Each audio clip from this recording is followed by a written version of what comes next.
everybody? This is Mr. Everything, and I am coming back at you with some more DCS. I am starting to get a little bit more familiar with the P51. If you haven't watched my first couple of videos, please do. I am doing this all in one sitting. This is my first time playing with DCS. We had in the first video we familiarized ourselves with the cockpit, and then in one video we learned how to turn the engine on, and then in the next video we learned how to taxi, and now I should be able to take off. Let's find out what this next one is all about. I think it is, let's go to training. Where's that? Training. We just finished taxiing. We're going to go take off guided practice. Practice taking off in the P51 with the help of the instructor. In this solo, in which you can practice taking off on your own without the help of the instructor. Okay, we'll do guided. Here we go.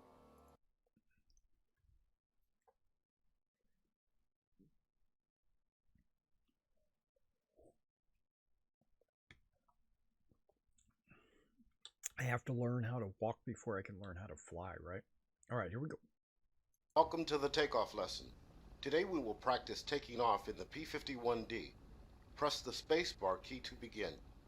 Okay, I took off The P51 earlier. is generally very controllable in takeoff, but the powerful engine and large propeller spinning at the front do require careful use of the rudder in order to maintain a straight course down the runway.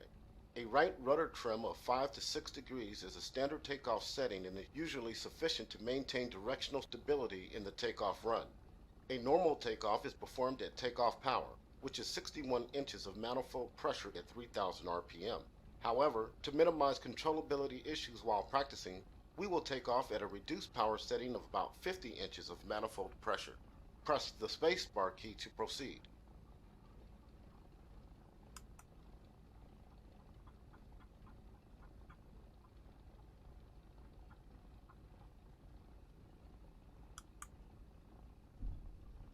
Your primary instruments during the takeoff run will be the airspeed indicator on the left side of the instrument panel and the manifold pressure indicator on the right side.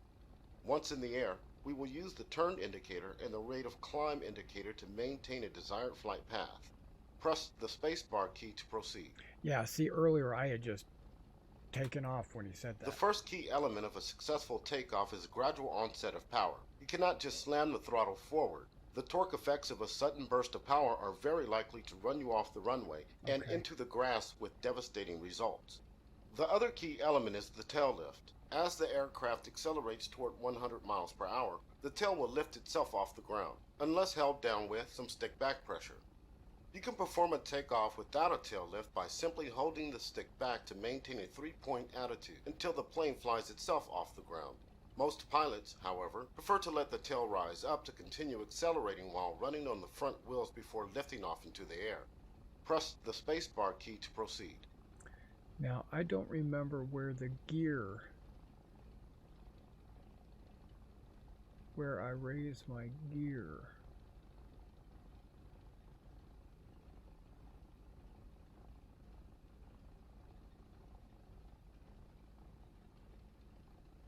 I know that's the flaps. I don't remember.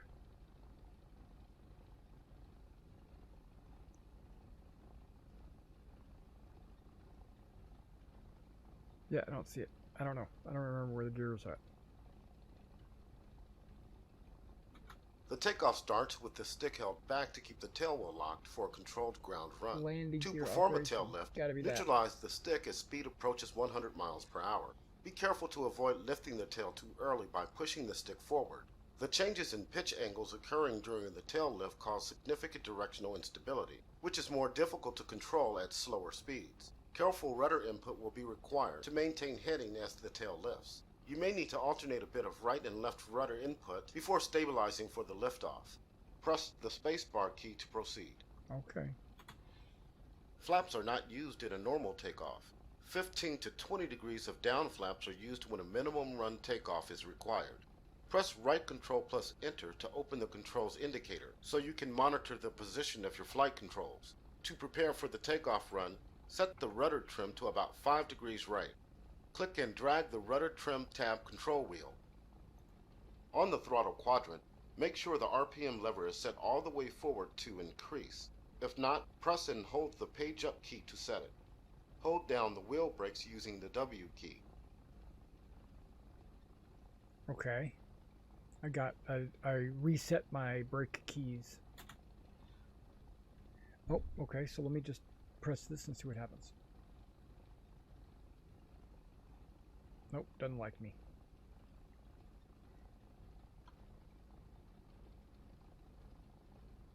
Using the numpad plus and minus keys, control the throttle to set the manifold pressure to about 30 inches. Okay, I'm going to hold the brakes down and go to 30 inches.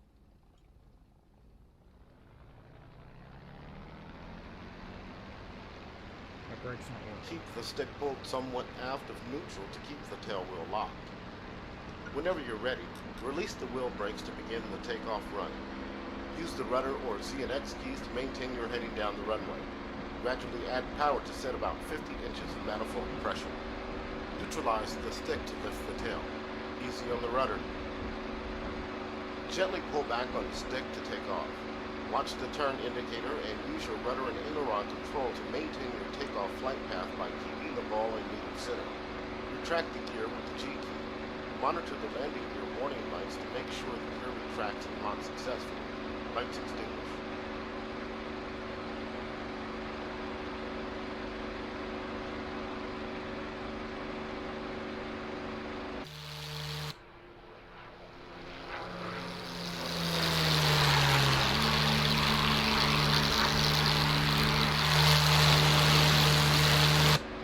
Check the engine gauge to make sure the oil temperature and pressure are showing normal readings. Also check the coolant temperature gauge for a normal reading. Reduce power to maximum continuous by first setting 46 inches manifold pressure and then reducing RPM to 2700.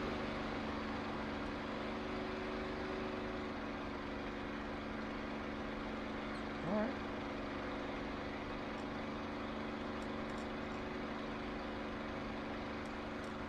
I don't know where I'm supposed to fly. I just got in the air.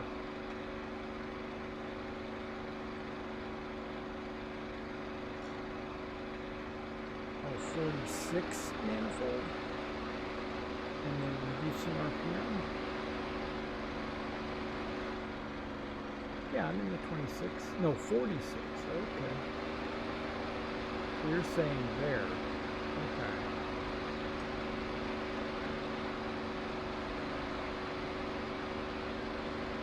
How do I change RPM without, is that decrease?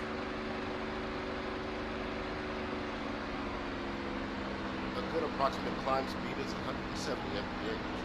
Set a desired climb rate using the rate of climb indicator and trim the aircraft to maintain the flight path. As you continue to climb, monitor the instruments to make sure the aircraft is operating normally. This concludes the takeoff lesson. Well done, pilot.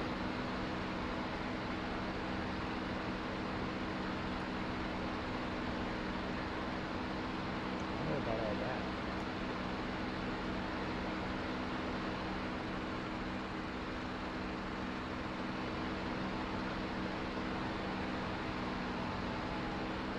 Ooh, that one would stall.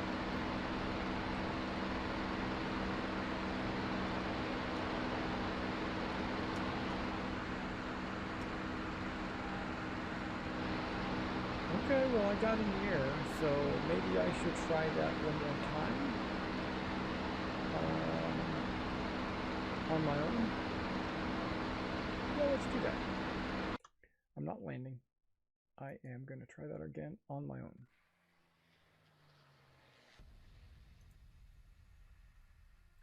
Solo practice. Start. Getting a 2-for-1 in this video. And I'm going to do it my own way. I don't think I'm going to do it the way they want me to do it.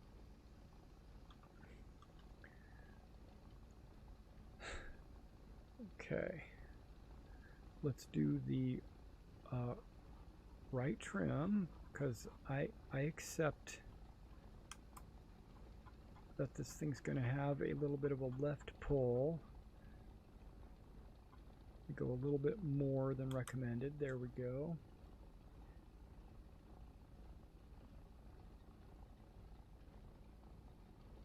Okay, and I think I am ready just to go. Let's do it.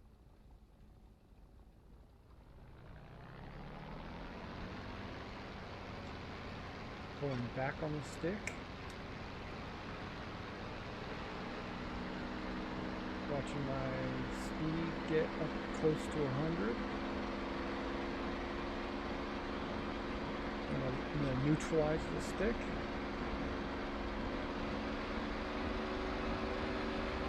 Bring the throttle up a little bit more. Pull back on the stick.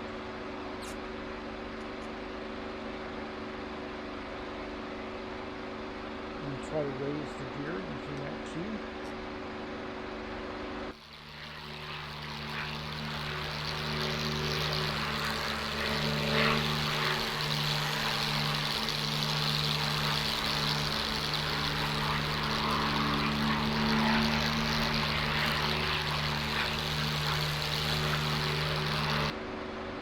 Okay.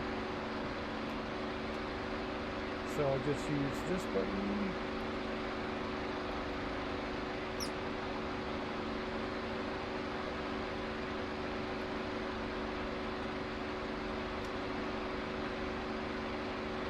Trying to stabilize.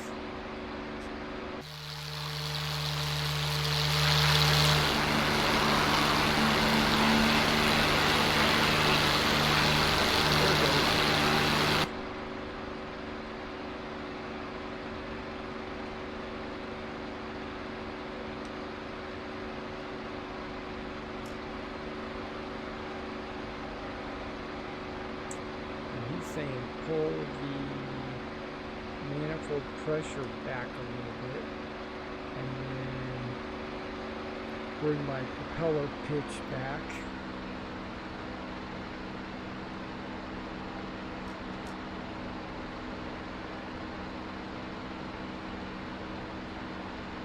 And then you should be able to get rid of some of that trim.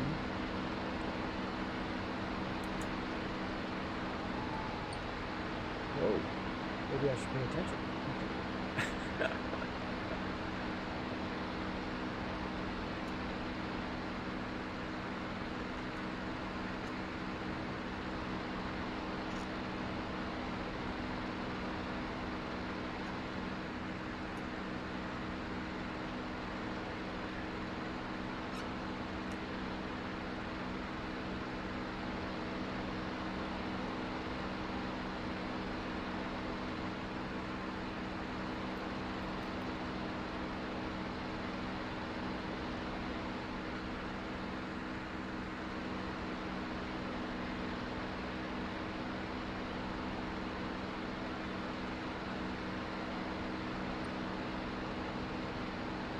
Okay, with neutral, it wants to pull a little bit to the left. So I'm going to have to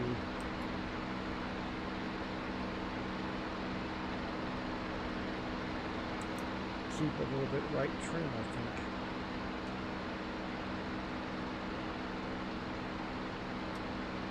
Let's go neutral, maybe a little bit more to the left.